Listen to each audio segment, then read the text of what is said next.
ಓಂ ಶಾಂತಿ 9/9/2024 ಪ್ರಾರ್ಥ ಮುರಳಿ ಬಾಪ್ತಾದ ಮಧುಬನ. ಮಧುರ ಮಕ್ಕಳೇ, ಯೋಗ ಬಲದಿಂದ ಕೆಟ್ಟ ಸಂಸ್ಕಾರಗಳನ್ನು ಪರಿವರ್ತನೆ ಮಾಡಿಕೊಂಡು ಸ್ವಯಂನಲ್ಲಿ ಶ್ರೇಷ್ಠ ಸಂಸ್ಕಾರಗಳನ್ನು ಧಾರಣೆ ಮಾಡಿಕೊಳ್ಳಿರಿ. ಜ್ಞಾನ ಮತ್ತು ಪವಿತ್ರತೆಯ ಸಂಸ್ಕಾರವು ಶ್ರೇಷ್ಠ ಸಂಸ್ಕಾರವಾಗಿದೆ. ಪ್ರಶ್ನೆ: ನೀವು ಮಕ್ಕಳ ಜನ್ಮಸಿದ್ಧ ಅಧಿಕಾರವು ಯಾವುದಾಗಿದೆ? ತಮಗೆ ಯಾವ ಅನುಭವವಾಗುತ್ತದೆ?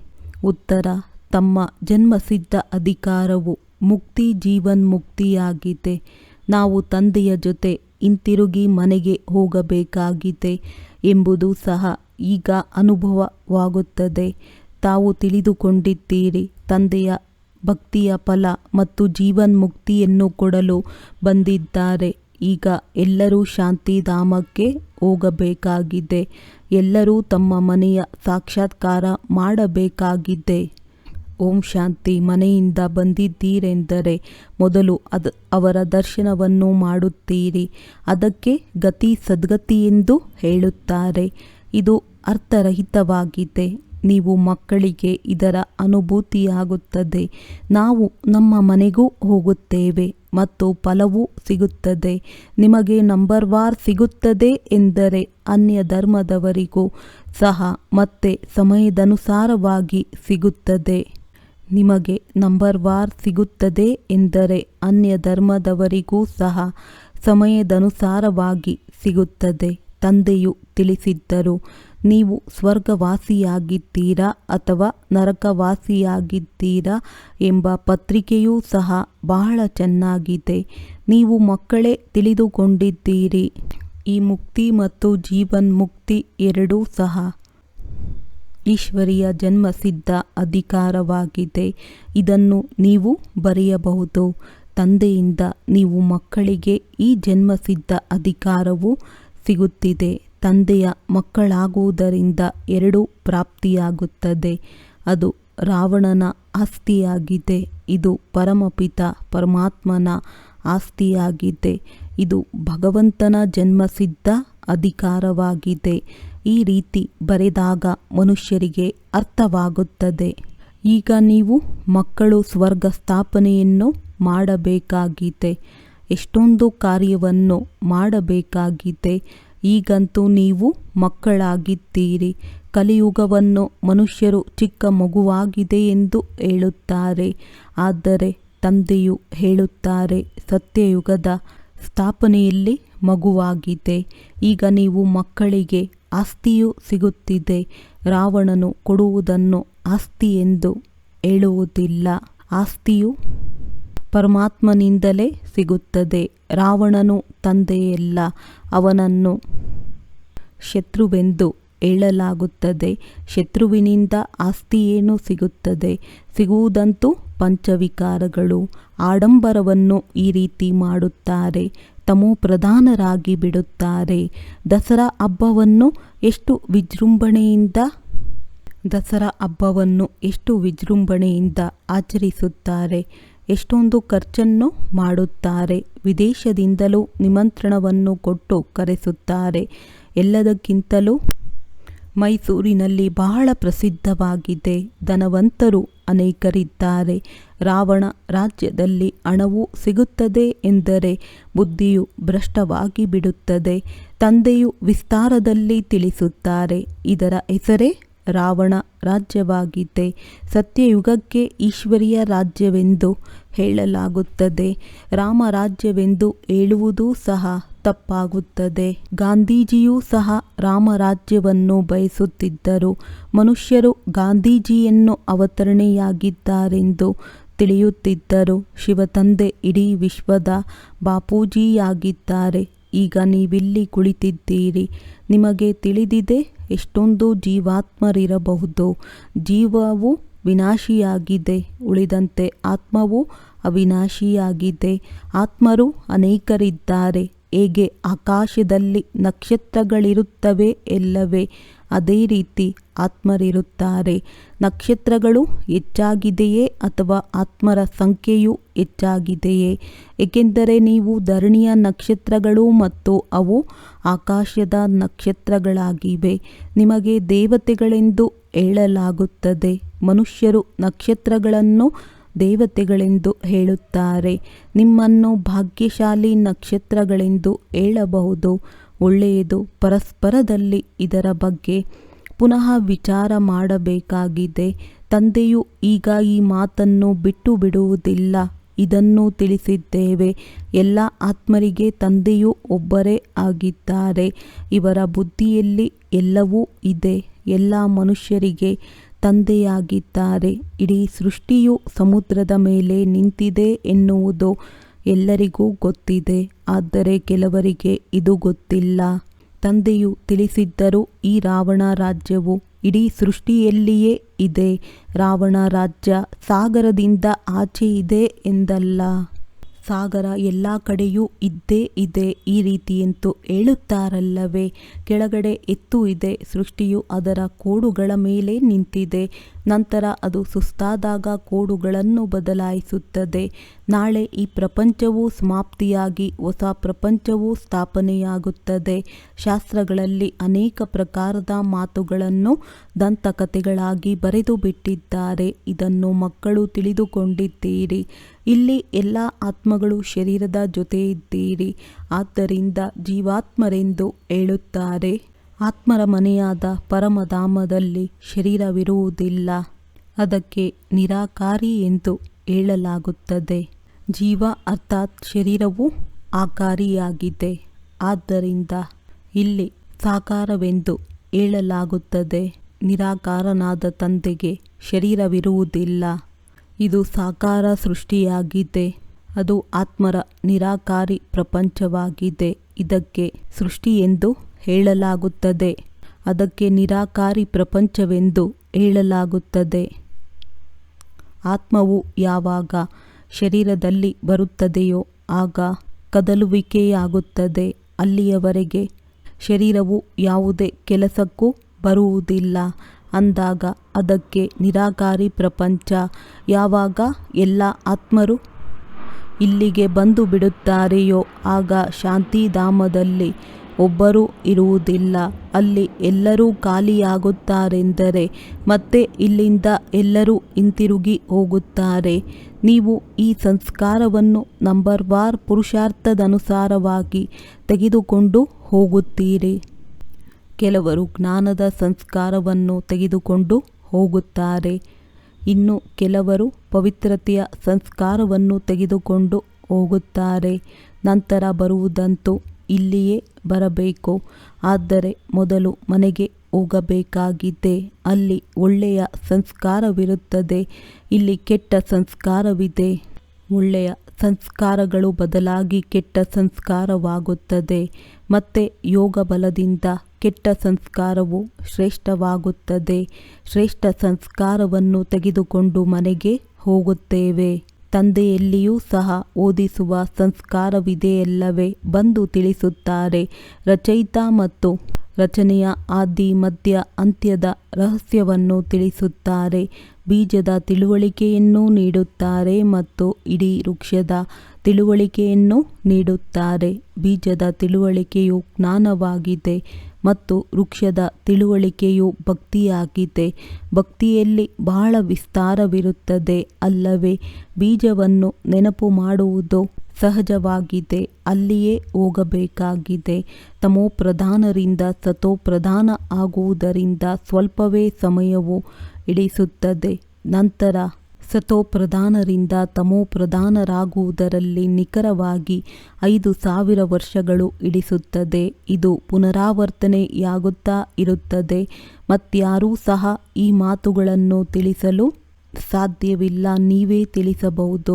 ಇದನ್ನು ಗೋಲ ಅರ್ಧ ಮಾಡಲಾಗುತ್ತದೆ. ಅರ್ಧ ಸ್ವರ್ಗ, ಇನ್ನರ್ಧದಲ್ಲಿ ನರಕವಿರುತ್ತದೆ. ಅದರ ವಿಸ್ತಾರವನ್ನು ತಿಳಿಸುತ್ತಾರೆ. ಸ್ವರ್ಗದಲ್ಲಿ ಜನ್ಮಗಳು ಕಡಿಮೆ, ದೀರ್ಘಾಯಸ್ಸಿರುತ್ತದೆ. ನರಕದಲ್ಲಿ ಜನ್ಮಗಳು ಹೆಚ್ಚು. ಆಯಸ್ಸು ಕಡಿಮೆ ಇರುತ್ತದೆ. ಸ್ವರ್ಗದಲ್ಲಿ ಯೋಗಿಗಳಿರುತ್ತಾರೆ, ಇಲ್ಲಿ ಭೋಗಿಗಳಿದ್ದಾರೆ. ಆದ್ದರಿಂದ ಇಲ್ಲಿ ಜನ್ಮಗಳು ಹೆಚ್ಚಿನದಾಗಿರುತ್ತದೆ. ಈ ಮಾತುಗಳನ್ನು ಮತ್ಯಾರೂ ತಿಳಿದುಕೊಂಡಿಲ್ಲ.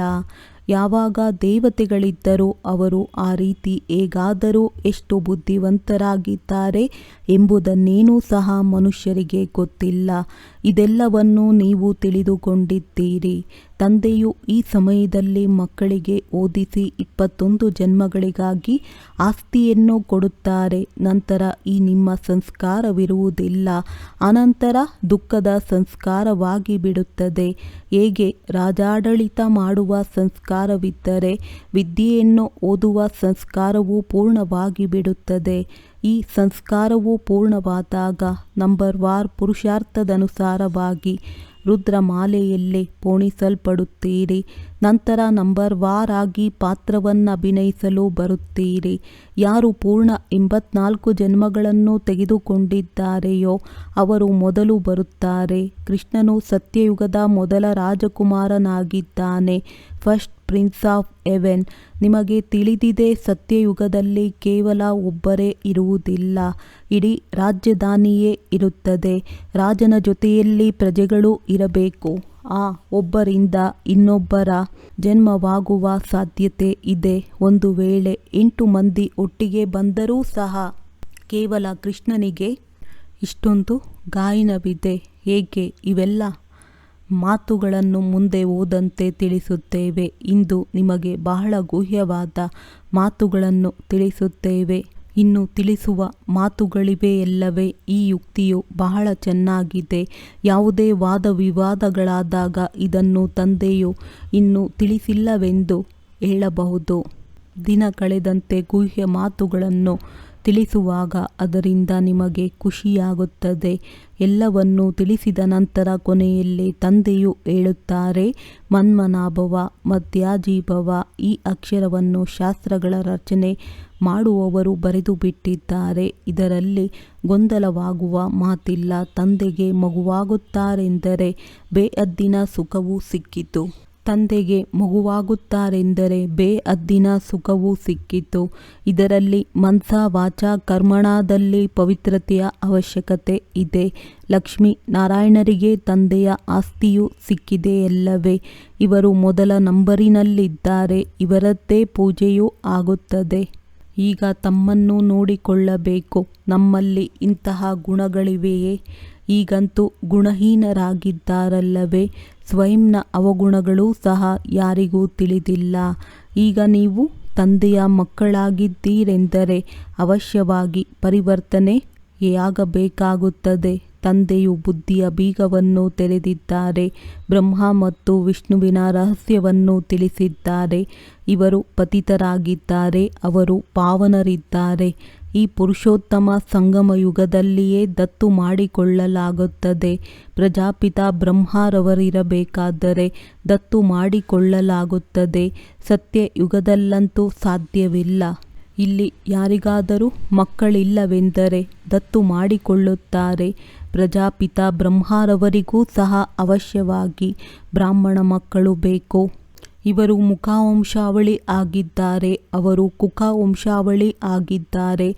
ಬ್ರಹ್ಮರವರು ಪ್ರಸಿದ್ಧನಾಗಿದ್ದಾರೆ. ಇವರ ಕುಲದ ಹೆಸರು ಬೇಅದ್ದಿನದ್ದಾಗಿದೆ. ಪ್ರಜಾಪಿತ ಬ್ರಹ್ಮನು ಆದಿದೇವನಾಗಿದ್ದಾನೆ ಎಂದು ಎಲ್ಲರೂ ತಿಳಿಯುತ್ತಾರೆ. ಅವರನ್ನು ಆಂಗ್ಲ ಭಾಷೆಯಲ್ಲಿ ಗ್ರೇಟ್ ಗ್ರೇಟ್ ಗ್ರ್ಯಾಂಡ್ ಫಾದರ್ ಎಂದು ಹೇಳುತ್ತಾರೆ. ಇದು ಬೇಅದ್ದಿನ ಕುಲದ ಹೆಸರಾಗಿದೆ. ಅಲ್ಲಿ ಅದ್ದಿನ ಉಪನಾಮ ಕುಲದ ಹೆಸರುಗಳಿರುತ್ತವೆ. ಆದ್ದರಿಂದ ತಂದೆಯು ತಿಳಿಸುತ್ತಾರೆ, ಅವಶ್ಯವಾಗಿ ಇದನ್ನು ಎಲ್ಲರಿಗೂ ತಿಳಿಸಬೇಕು. ಭಾರತವು ಅತಿ ದೊಡ್ಡ ತೀರ್ಥಸ್ಥಾನವಾಗಿದೆ. ಇಲ್ಲಿ ಬೇಅದ್ದಿನ ತಂದೆಯೂ ಬರುತ್ತಾರೆ. ಇಡೀ ಭಾರತದಲ್ಲಿ ವಿರಾಜಮಾನ ಆಗಿದ್ದಾರೆ ಎಂದಲ್ಲ. ಶಾಸ್ತ್ರಗಳಲ್ಲಿ ಮಗಧ ದೇಶದ ಬಗ್ಗೆ ಬರೆದಿದ್ದಾರೆ. ಆದರೆ ವಿದ್ಯೆಯನ್ನು ಎಲ್ಲಿ ಕಲಿಸಿದರು? ಅಬೂ ಪರ್ವತದಲ್ಲಿ ಹೇಗೆ ಬಂದರು? ದಿಲ್ವಾಡ ಮಂದಿರವೂ ಸಹ ನಮ್ಮದೇ ಪೂರ್ಣ ನೆನಪಾರ್ಥವಾಗಿದೆ. ಯಾರೆಲ್ಲರೂ ಈ ಮಂದಿರವನ್ನು ಕಟ್ಟಿಸಿದ್ದರು ಅವರ ಬುದ್ಧಿಯಲ್ಲಿ ಬಂದಿತು ಮತ್ತು ಅದನ್ನು ನಿರ್ಮಾಣ ಮಾಡಿದರು. ಇದನ್ನು ನಿಖರವಾದ ಮಾದರಿಯಲ್ಲಂತೂ ಮಾಡಲು ಸಾಧ್ಯವಿಲ್ಲ. ತಂದೆಯು ಇಲ್ಲಿಯೇ ಬಂದು ಸರ್ವರ ಸದ್ಗತಿಯನ್ನು ಮಾಡುತ್ತಾರೆ. ಮಗಧ ದೇಶದಲ್ಲ, ಅದಂತೂ ಪಾಕಿಸ್ತಾನವಾಯಿತು. ಇದು ನಪಾಕ್ ಸ್ಥಾನ ಆಗಿದೆ. ವಾಸ್ತವದಲ್ಲಿ ಪಾಕ್ ಸ್ಥಾನ ಎಂದು ಸ್ವರ್ಗಕ್ಕೆ ಹೇಳಲಾಗುತ್ತದೆ. ಪಾಕ್ ಮತ್ತು ನಪಾಕ್ ಇದೆಲ್ಲವೂ ನಾಟಕದಲ್ಲಿ ಮಾಡಲ್ಪಟ್ಟಿದೆ. ಅಂದ ಮೇಲೆ ಮಧುರಾತಿ ಮಧುರ ಅಗಲಿ ಮರಳಿ ಸಿಕ್ಕಿದ ಮಕ್ಕಳೇ, ನೀವು ಇದನ್ನು ತಿಳಿದುಕೊಂಡಿದ್ದೀರಿ. ಆತ್ಮರು ಪರಮಾತ್ಮನಿಂದ ಬಹಳ ಕಾಲ ಅಗಲಿದ್ದರು. ಎಷ್ಟು ಕಾಲದ ನಂತರ ಬಂದು ಮಿಲನ ಮಾಡಿದ್ದೀರಿ, ಮತ್ತೆ ಯಾವಾಗ ಮಿಲನ ಮಾಡುತ್ತೀರಿ? ಸದ್ಗುರು ದಲ್ಲಾಳಿಯ ರೂಪದಲ್ಲಿ ಸಿಕ್ಕಿದಾಗ ಸುಂದರ ಮೇಳವಾಯಿತು. ಗುರುಗಳಂತೂ ಅನೇಕರಿದ್ದಾರಲ್ಲವೇ? ಆದ್ದರಿಂದ ಇವರಿಗೆ ಸದ್ಗುರುವೆಂದು ಹೇಳಲಾಗುತ್ತದೆ. ಸ್ತ್ರೀಗೆ ಕಂಕಣವನ್ನು ಕಟ್ಟುವಾಗಲೂ ಸಹ ಈ ಪತಿಯು ನಿಮ್ಮ ಗುರು ಈಶ್ವರನೆಂದು ಹೇಳುತ್ತಾರೆ. ಪತಿಯು ಮೊದಲಿಗೆ ನಪಾಕನನ್ನಾಗಿ ಮಾಡುತ್ತಾರೆ. ವರ್ತಮಾನದ ಸಮಯದಲ್ಲಂತೂ ಪ್ರಪಂಚವು ಬಹಳ ಕೊಳಕಾಗಿ ಬಿಟ್ಟಿದೆ. ಈಗ ನೀವು ಮಕ್ಕಳಂತೂ ಸುಂದರ ಹೂಗಳಾಗಬೇಕಾಗಿದೆ. ತಂದೆಯು ನೀವು ಮಕ್ಕಳಿಗೆ ಪರಿಪಕ್ವವಾದ ಕಂಕಣವನ್ನು ಕಟ್ಟುತ್ತಾರೆ. ಹಾಗೆ ನೋಡಿದರೆ ಶಿವ ಜಯಂತಿಯ ಜೊತೆಯೇ ರಕ್ಷಾಬಂಧನವಾಗುತ್ತದೆ. ಗೀತಾ ಜಯಂತಿಯೂ ಸಹ ಜೊತೆಯಲ್ಲಿ ನಡೆಯಬೇಕು. ಕೃಷ್ಣ ಜಯಂತಿಯು ಸ್ವಲ್ಪ ತಡವಾಗಿ ಹೊಸ ಪ್ರಪಂಚದಲ್ಲಾಗುತ್ತದೆ. ಉಳಿದ ಹಬ್ಬಗಳೆಲ್ಲವೂ ಈ ಸಮಯದ್ದಾಗಿದೆ. ರಾಮನವಮಿಯು ಯಾವಾಗ ಆಯಿತು ಎಂಬುದು ಯಾರಿಗಾದರೂ ತಿಳಿದಿದೆಯೇ? ಹೊಸ ಪ್ರಪಂಚದಲ್ಲಿ 1250 ವರ್ಷಗಳ ನಂತರ ರಾಮನವಮಿಯಾಗುತ್ತದೆ ಎಂದು ನೀವು ಹೇಳುತ್ತೀರಿ. ಶಿವ ಜಯಂತಿ, ಕೃಷ್ಣ ಜಯಂತಿ, ರಾಮ ಜಯಂತಿಯು ಯಾವಾಗ ಆಯಿತು? ಇದನ್ನು ಯಾರೂ ಸಹ ತಿಳಿಸಲು ಸಾಧ್ಯವಿಲ್ಲ. ನೀವು ಮಕ್ಕಳು ಸಹ ಈಗ ತಂದೆಯ ಮೂಲಕ ಅರಿತುಕೊಂಡಿದ್ದೀರಿ. ಆದ್ದರಿಂದ ಇದನ್ನು ನಿಖರವಾಗಿ ತಿಳಿಸುತ್ತೀರೆಂದರೆ ಇಡೀ ವಿಶ್ವದ ಜೀವನ ಕಥೆಯನ್ನು ತಿಳಿಸುತ್ತೀರಿ. ಲಕ್ಷಾಂತರ ವರ್ಷಗಳ ಮಾತನ್ನು ತಿಳಿಸಲು ಸಾಧ್ಯವಿಲ್ಲ. ತಂದೆಯು ಎಷ್ಟು ಚೆನ್ನಾಗಿ ಬೇಹದ್ದಿನ ವಿದ್ಯೆಯನ್ನು ಓದಿಸುತ್ತಾರೆ. ಒಂದೇ ಬಾರಿಗೆ ನೀವು 21 ಜನ್ಮಗಳಿಗಾಗಿ ಅಪವಿತ್ರರಾಗುವುದರಿಂದ ಪಾರಾಗುತ್ತೀರಿ. ಈಗ ನೀವು ಪಂಚವಿಕಾರಗಳ ರಾವಣನ ಪರರಾಜ್ಯದಲ್ಲಿದ್ದೀರಿ. ಈಗ ಇಡೀ 84 ಜನ್ಮಗಳ ಚಕ್ರವು ಈ ನಿಮ್ಮ ಸ್ಮೃತಿಯಲ್ಲಿ ಬಂದಿದೆ. ಒಳ್ಳೆಯದು. ಮಧುರಾತಿ ಮಧುರ ಅಗಲಿ ಮರಳಿ ಸಿಕ್ಕಿರುವ ಮಕ್ಕಳ ಪ್ರತಿ ಮಾತ್ಪಿತಾ ಬಾಪ್ ದಾದಾರವರ ನೆನಪು, ಪ್ರೀತಿ ಹಾಗೂ ಸುಪ್ರಭಾತ. ಆತ್ಮಿಕ ತಂದೆಯ ಆತ್ಮಿಕ ಮಕ್ಕಳಿಗೆ ನಮಸ್ತೆ. ಧಾರಣೆಗಾಗಿ ಮುಖ್ಯ ಸಾರ: ಬೇಹದ್ದಿನ ಸುಖ ಆಸ್ತಿಯನ್ನು ಪ್ರಾಪ್ತಿ ಮಾಡಿಕೊಳ್ಳಲು ಅವಶ್ಯವಾಗಿ ಮನಸ ವಾಚ ಕರ್ಮಣದಿಂದ ಪವಿತ್ರರಾಗಬೇಕಾಗಿದೆ. ಯೋಗ ಬಲದಿಂದ ಒಳ್ಳೆಯ ಶ್ರೇಷ್ಠ ಸಂಸ್ಕಾರವನ್ನು ಧಾರಣೆ ಮಾಡಿಕೊಳ್ಳಬೇಕಾಗಿದೆ. ತಮ್ಮನ್ನು ಗುಣವಂತರನ್ನಾಗಿ ಮಾಡಿಕೊಳ್ಳಬೇಕಾಗಿದೆ. ಸದಾ ಖುಷಿಯಲ್ಲಿರಲು ತಂದೆಯು ಪ್ರತಿನಿತ್ಯವೂ ಯಾವ ಗುಹ್ಯ ಮಾತುಗಳನ್ನು ತಿಳಿಸುತ್ತಾರೆಯೋ ಅದನ್ನು ಕೇಳಬೇಕು ಮತ್ತು ಅನ್ಯರಿಗೂ ಹೇಳಬೇಕಾಗಿದೆ. ಯಾವುದೇ ಮಾತಿನಲ್ಲಿ ಗೊಂದಲವಾಗಬಾರದು. ಯುಕ್ತಿಯಿಂದ ಉತ್ತರವನ್ನು ಹೇಳಬೇಕು. ಸಂಕೋಚ ಪಡಬಾರದು. ವರದಾನ ಸುಖ ಸ್ವರೂಪರಾಗಿ ಎಲ್ಲ ಆತ್ಮರಿಗೆ ಸುಖವನ್ನು ಕೊಡುವಂತಹ ಮಾಸ್ಟರ್ ದಾತಾ ಭವ. ಯಾವ ಮಕ್ಕಳು ಸದಾ ಯಥಾರ್ಥ ಕರ್ಮ ಮಾಡುತ್ತಾರೆ ಅವರಿಗೆ ಆ ಕರ್ಮದ ಪ್ರತ್ಯಕ್ಷ ಫಲ ಖುಷಿ ಮತ್ತು ಶಕ್ತಿ ಸಿಗುವುದು. ಅವರ ಹೃದಯ ಸದಾ ಖುಷಿಯಾಗಿರುವುದು. ಅವರಿಗೆ ಸಂಕಲ್ಪ ಮಾತ್ರವೂ ಸಹ ದುಃಖದ ಅಲೆ ಬರಲು ಸಾಧ್ಯವಿಲ್ಲ. ಸಂಗಮಯುಗದ ಬ್ರಾಹ್ಮಣ ಅರ್ಥಾತ್ ದುಃಖದ ಹೆಸರು ಗುರುತು ಇರುವುದಿಲ್ಲ, ಏಕೆಂದರೆ ಸುಖದಾತನ ಮಕ್ಕಳಾಗಿದ್ದಾರೆ. ಇಂತಹ ಸುಖದಾತನ ಮಕ್ಕಳು ಸ್ವಯಂ ಸಹ ಮಾಸ್ಟರ್ ಸುಖದಾತ ಆಗಿರುತ್ತಾರೆ. ಅವರು ಎಲ್ಲ ಆತ್ಮಗಳಿಗೂ ಸದಾ ಸುಖವನ್ನೇ ಕೊಡುತ್ತಾರೆ. ಅವರು ಎಂದೂ ದುಃಖ ಕೊಡುವುದೂ ಇಲ್ಲ, ದುಃಖ ತೆಗೆದುಕೊಳ್ಳುವುದೂ ಇಲ್ಲ. ಸ್ಲೋಗನ್: ಮಾಸ್ಟರ್ ದಾತ ಆಗಿ ಸಹಯೋಗ, ಸ್ನೇಹ ಮತ್ತು ಸಹಾನುಭೂತಿ ಕೊಡಿ. ಇದೇ ದಯಾ ಹೃದಯ ಆತ್ಮದ ನಿಶಾನಿಯಾಗಿದೆ.